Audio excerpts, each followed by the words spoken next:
जुबैर साहब, thank you so much being on the program. कहा जा रहा है कि चेयरमैन पीटीआई की सज़ा चूंकि 3 साल की है तो अमूमी तौर पर यह सज़ा मुअत्तल हो जाती है। हसन साहब ने भी ये बात कही है अर्लियर ऑन टुडे। इस मामले पर कल जब समाअत होगी इस्लामाबाद हाई कोर्ट में तो क्या आप होता हुआ देख रहे हैं? हाँ, बिस्मिल्लाहिर्रहमानिर्रहीम। पहले तो मैं ज़रा उनका जवाब देना चाहता हूँ बरेलवी साहब का। इन पर ये हम इनकी बड़ी इज्जत करते हैं तो इनको भी दूसरों की इज्जत करनी चाहिए। इन्होंने हमारे साबिक सदर एहसन पून साहब पे इल्ज़ाम लगाया, खैर बात की, लेकिन इनसे पूछें कि सुप्रीम कोर्ट बार, जबकि मैं प्रेसिडेंट हूँ इस सुप्रीम बार का, कौन सा मैंने किसी पॉलिटिकल लीडर के लिए कोई केस फाइल किया? हमने इलेक्शन के लिए केस फाइल किया, मिलिट्री क्लोर्स के खिलाफ फाइल किया, अब सीसीआई वगैरह के खिलाफ केस फाइल किया। अगर किसी आदमी के साथ जुल्म हो रहा है या कोई लॉ आइन और कानून के खिलाफ कोई बात हो रही है, सुप्रीम कोर्ट बात खड़ी होगी, चाहे मैं हूं, कल दूसरा सदर आएगा, उसकी भी जिम्मेदारी यही होगी सुप्रीम कोर्ट बार की। अगर एक आदमी या एक ग्रुप या किसी के साथ उनको बात करते हैं आइन और कानून की, तो उस पर बात करने का ये हमारा हक है, ये मेरा हक है और ये मेरी जिम्मेदारी है as president of the supreme court bar association. और मुझे फख्र है मुझे इस पे जो मैंने ये बात की है। तो प्लीज़ ज़रा इनको फैक्ट सही सही होके फिर बात करनी चाहिए। दूसरी बात, आपने बात की ये जो आपने कोर्ट की बात की, पाशा साहब बैठे हैं, हमारे मोहतरम हैं, इनका बहुत तजर्बा है, ये जज भी रहे हैं, सीनियर वकील हैं और एक चेयरमैन है एग्जीक्यूटिव कमेटी के हमारे पाकिस्तान बार काउंसिल के। इनके देखिए फौजदारी के मुकाबले में ये बिल्कुल सही बात कर रहे हैं। और आज आपने जैसे फरमाया कि अगर जो 6 महीने की और सज़ा कम हुई है तो 2.5 साल की रह गई, फिर भी हमारे जूरिस्प्रूडेंस है क्रिमिनल, उसमें उसके अंदर बिल्कुल यही है कि अगर सज़ा 7 साल से कम होती है तो वो अमूमन वो सस्पेंड हो जाती है और ये सस्पेंड हो जाना चाहिए था। नेचुरली आज आप लोग जो बातें करें, आज उनको रिलीफ नहीं मिला, भाई जाहिर बात, अदालत है, कोर्ट है, वो दोनों साइडों को सुन के ही फैसला करेगी। यही तो हम बादशाह साहब और हम यही तो कह रहे हैं कि जो नीचे वाली अदालत जिससे ये फैसले की अपील आई है, उसने बगैर सुने और बहुत सारे जो लकूना है उसने बगैर सुने फैसला कर दिया। हम ये तो नहीं चाहते कि हाई कोर्ट में भी यही बात हो। तो जाहिर बात है, सीनियर जजेस हैं, चीफ जस्टिस हैं और मोहतरम चीफ जस्टिस हैं इस्लामाबाद हाई कोर्ट के, वो सुनेंगे दोनों पार्टीज को, उसके बाद फैसला देंगे। राइट। सो आपने कहा कि कल it will take some time, लेकिन हमने ये भी देखा कि इंसदाद दहशतगर्दी अदालत ने चेयरमैन पीटीआई के 9 मई के केस में भी गिरफ्तारी की इजाज़त दे दी है। सो एक तासुर यही है कि अभी जेल में रहना है तहरीक इंसाफ के चेयरमैन ने फॉर सम टाइम। आपको क्या लगता है? बिल्कुल सही आप कह रहे हैं, यही हमारे मुल्क में यही हो रहा है। ये तो बैठे हुए इतने बड़े बड़े लोग आपके साथ, पाशा साहब बैठे हुए, आप देखिए कौन से, ये पहले भी होता रहा है, एक पॉलिटिकल लीडर वो उसको बेल मिलती है, किसी और केस में होता नहीं होता तो एमपीओ में बंद कर दिया जाता है। यही हो रहा है। अब देखिए एक आदमी खुद ही जेल में बैठे हुए हैं, वो जेल के अंदर है, सजा याफ्ता है। तो उस मुझे नहीं समझ आया, पाशा साहब फौजदारी के बहुत बड़े वकील हैं, वो बेहतर बता सकेंगे, लेकिन मैं ये आपसे कह रहा हूं कि ये वो आदमी ऑलरेडी जेल में, तो फिर उसको अरेस्ट करने की पावर क्यों दी गई? इसलिए ताकि अगर कल बेल हो जाती है तो वो रिलीज ना हो। यही होता है। अब उसमें होगा किसी और केस में उनको पकड़ लेंगे, उनको निकलने ही नहीं देंगे। जैसे आपने देखा मुख्तलिफ लोगों के साथ होता रहा है और हो रहा है इस वक्त भी, कि वो जैसे ही उनको हाई कोर्ट बेल देती है या कोई लोअर कोर्ट बेल देती है, उसको किसी और केस में गिरफ्तार करते हैं, जब कुछ नहीं मिलता तो एमपीओ में गिरफ्तार कर लेते हैं। तो यही होगा कि कोर्ट्स को देखना है कि किस तरह से उसको, और वो देखना पड़ेगा कि ये जो एंटी टेररिस्ट कोर्ट के ने किस, एक आदमी जो ऑलरेडी जेल के अंदर है उसकी गिरफ्तारी करने की जरूरत, तफ्तीशी करनी है, तफ्तीश तो वो कर सकते हैं, जाएं जेल के अंदर, वो बंदे कहीं भाग तो नहीं रहे, जा तो नहीं रहे, आप उनसे तफ्तीश करें। ये अब इस पे ज्यादा रोशनी हसन पाशा साहब डाल सकेंगे क्योंकि वो फौजदारी के बहुत बड़े वकील हैं। राइट। सो मजाद बरेलवी साहब, आपने जवाब भी सुन लिया जुबैर साहब का। अब सियासी तौर पे क्या नजर आ रहा है? सियासी तौर पे एक तरफ तो ये तासुर है कि चेयरमैन पीटीआई लंबा अरसे तक जेल में ही रहेंगे, दूसरी तरफ नवाज शरीफ की वापसी भी नजर नहीं आ रही। आपको क्या लगता है? एक तो मैं यकीनन जुबैरी साहब की तरफ जब इशारा था तो हो सकता है मैं नाम नहीं लेना नहीं चाहिए, इनसे हुआ या पाशा साहब हुए, खोड़ो साहब तो खैर मेरे साथ अलग ताल्लुक है, तो ये नाम लेने का मकसद सेरेमोनियल था।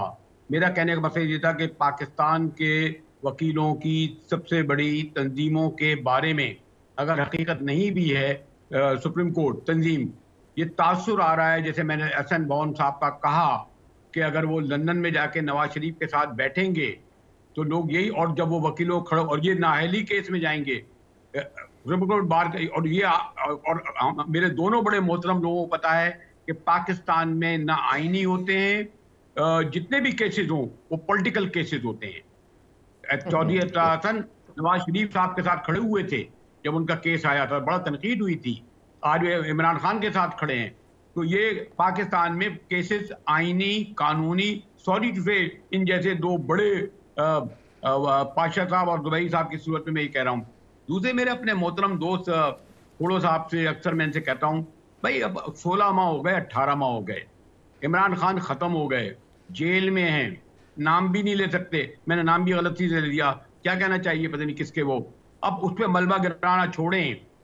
अब आप लोग हिसाब किताब आप लोगों को अपना देना पड़ेगा कि आपने इलेक्शन, अब आज आप बड़े बेताबी और बेकरारी से आप लोग, आप बैठे हुए कह रहे हैं ना 60 दिन में इलेक्शन पॉली कराओ, आप लोग हैं जिन्होंने इलेक्शन के साथ क्या किया। और सॉरी टू से जुडिशरी के साथ जो इन दो अदवार में हुआ, पीपल्स पार्टी नून लीग, देखिए मैं तो इंडिपेंडेंट हूँ, मैं तो कहूंगा इन्होंने सुप्रीम कोर्ट ने जाके इन्होंने शरीफों ने क्या नहीं करा, ईंट से ईंट बजा दी। और इनके दौर में कहते थे ये सज्जाद अली शाह के साथ क्या हुआ कि फला को 16 जज बनेंगे और कौन बनेंगे और क्या हुआ था प्रायोरिटी का। जुडिशरी के साथ इन दो पार्टियों ने अपने अपने अदवार में किया है। अगर मैं उसकी तारीख में जाऊंगा तो सॉरी टू से, इसे खोड़ो साहब बैठे, कोई और होता तो फिर मैं ज़्यादा तफसील से बताता। ये दोनों हजरात कह सकते हैं इनका कोई मिसाली किरदार जुडिशरी के सिलसिले में नहीं रहा। इन्होंने अपने 20-30 साल दौर में जुडिशरी को हथियार के तौर पर इस्तेमाल किया है और ये अपने पसंद के फैसलों को पर तो वाह करते हैं, खिलाफ आए तो चीखें निकलती हैं। आज आप नवाज शरीफ साहब को याद आया, बंदियाल साहब का नाम लेके क्या कह रहे हैं। अगर एक कंपैरिजन करें तो पीपल्स पार्टी इस मामले में इतना अटैकिंग मोड में नहीं रही, यूजुअली पीएमएलएन रही है या फिर पीटीआई है। पीपल्स पार्टी तो एक्सेप्ट करती रही है कि प्राइम मिनिस्टर को घर भेजा, घर। मेरे पास वैसे वक्त नहीं है, मैं कहना भी नहीं चाह रहा हूँ बहुत सारी बातें, लेकिन मैं अब मुझे पूरी हिस्ट्री पता है कि क्या आइन 73 के आइन में दूसरी तीसरी तरमीम कौन सी हुई। राइट। जनाब आपने 15 दिन में पहले पकड़ते थे, बाद में किया, बाद में किस तरीके से जज लगवाने जा रहे थे, ओके वो छोड़िए, अब आप बात में इसमें नहीं जा रहा। लेकिन मैं ये तो कह रहा हूँ कि मैं अपने पीपल्स पार्टी के मोहतरम दोस्त से कहूंगा, इमरान खान पे मलबा जितना गिरा चुके हैं, वो जेल में, उसका ना पार्टी का नाम है, वो खुद भी सियासत से बहाल हो गए। अब आप 18 माह का दें कि इस दौरान में इत्तेहादी हुकूमतों ने इस मुल्क में किस शोबे में क्या किया, और आप इसको फेस नहीं करना चाहते इस इलेक्शन में जो आ रहा है, इसीलिए आप लोगों ने 12 अगस्त को असेंबली डिसॉल्व नहीं करी, वरना 60 दिन में इलेक्शन हमारे बात की कि 90 दिन, और आप 120 दिन के बाद भी इलेक्शन नहीं चाहते। क्या कहेंगे आप लोगों को? निसार खोड़ो साहब ने तो खैर प्रेस कॉन्फ्रेंस की, उस पर हम डिटेल में बात कर लेते हैं। खोड़ो साहब, इस वक्त जो हम पॉलिटिकल डिवीजन की बात करें उसमें लग ये रहा है कि पहल अब सियासतदानों को ही करनी पड़ेगी। आप लोग अगर आपस में बैठ जाएंगे, मामलात दूसरी जगहों की डिवीजन भी खत्म हो जाएगी। आपको लगता है ऐसा हो सकता है? किस बारे में हम इकट्ठे बैठ जाएं? सर, जो एक पॉलिटिकल डिवीजन है उस हवाले से, आप लोग की जमातें तो इकट्ठी बैठी है, एक ही जमात बाहर है। देखें, बात सुने, पॉलिटिकल डिवीजन तो पॉलिटिकल पार्टीज में रहती है। हर एक पार्टी का अपना अपना मैनिफेस्टो होता है, वो अपनी अपनी स्ट्रेटेजी होती है, कैंपेन चलाने की, हुकूमत चलाने की, कुछ भी। और किसी का किसी पार्टी के साथ अलायंस भी नहीं है। जब अलायंस ही नहीं है तो फिर इकट्ठे बैठने का क्या मतलब? इलेक्शन है, आईनी तौर पर 90 दिन में होने चाहिए। इलेक्शन कहती है जी डिलिमिटेशन करनी है, इसलिए 4 महीने चाहिए। दोनों आइन का हवाला देते हैं और केस आ गया है सुप्रीम कोर्ट में, और सुप्रीम कोर्ट ने कोई ऑब्जर्वेशन ही नहीं दी। अब बात यह है,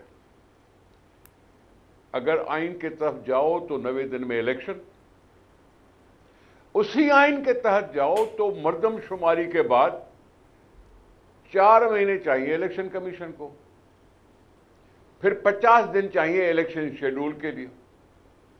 ये supreme court bar association petition लेके गई है सुप्रीम कोर्ट में। सुप्रीम कोर्ट उस पर कोई ऑब्जर्वेशन नहीं करता तो शाखाना पे कर देता है। मैं क्या बोलूं? लेकिन सुप्रीम कोर्ट ने इलेक्शन का हुक्म तो दिया था पंजाब में, उस पर अमल दरामद ही नहीं हुआ। मैं कह रहा हूं वो कोर्ट से पूछो, कोर्ट से पूछो कि उन्होंने सिर्फ पंजाब में इलेक्शन कराने की क्यों बात की और केपी में इलेक्शन कराने की क्यों बात नहीं की। फरिया वो भी तो इनसे बताएं पूछे ना। कि सीसीसी में इनके सीएम बैठे थे, क्यों 4 महीने का इन्होंने मर्दमशुमारी का कहा? जी, दैट्स अ फैक्ट सर। माफ करना उस वक्त आप लोगों ने परवेली साइन कर साहब, दिया कि इलेक्शन परवेली अवेलेबल नहीं साहब, होंगे। मुजाहिद साहब, प्लीज प्लीज प्लीज, जो अखबार में आता है मैं वो हकीकतें बता रहा हूं, मैं किसी पर जाती हमला नहीं करता। ये हुई है हकीकतें। सिर्फ पंजाब में इलेक्शन कराने का तुक किसी को समझ में नहीं आया। मुझे तो यह तुक भी समझ में नहीं आया कि चीफ मिनिस्टर को एतमाद का वोट दिला के फिर डिसॉल्व क्यों किया। मुझे कुछ समझ में नहीं आया इमरान खान की बात भी। निसार खोर साहब, केपी आपने में तो कोई एतमाद, प्रेस कॉन्फ्रेंस में इलेक्शन करवाने पर जोर दिया है 90 डेज में। जो मुजाहिद साहब को भी क्वेश्चन ये है कि जिस वक्त मर्दमशुमारी का अप्रूवल दिया तो ऑटोमेटिकली पता था अब इलेक्शन 90 डेज में नहीं होंगे। सो आप कैसे डिमांड करिए पीपल्स पार्टी के 90 डेज में कराएं? अच्छा, पिटीशन में क्या है जी? सुप्रीम कोर्ट बार ने कहा है कि सीसीआई के फैसलों को मुअत्तल रखो और इलेक्शन करा दो। पिटीशन में तो ये लिखा हुआ है ना, उस पे कोई कमेंट नहीं आया अभी तक। नहीं, पिटीशन क्यों छोड़े? आपके सीएम से पूछे वो क्यों ना पे अप्रूवल दिया। और बाबा, ये सीएम साहब की कहां से बात लाते हो? मुजाहिद साहब, आप होश करो। ये काउंसिल ऑफ कॉमन इंटरेस्ट का इजलास था जिसमें प्राइम मिनिस्टर भी बैठा था, वफाकी वजीर भी बैठे थे और चीफ मिनिस्टर साहबान भी बैठे थे। 2 निगरान थे उसमें। अभी जिस निजाम के तहत चल रहे हैं वो आरजी लिस्ट थी और 5 साल गुजार चुके हैं। राइट। अगर अगर अप्रूव किया है जी तो किया है।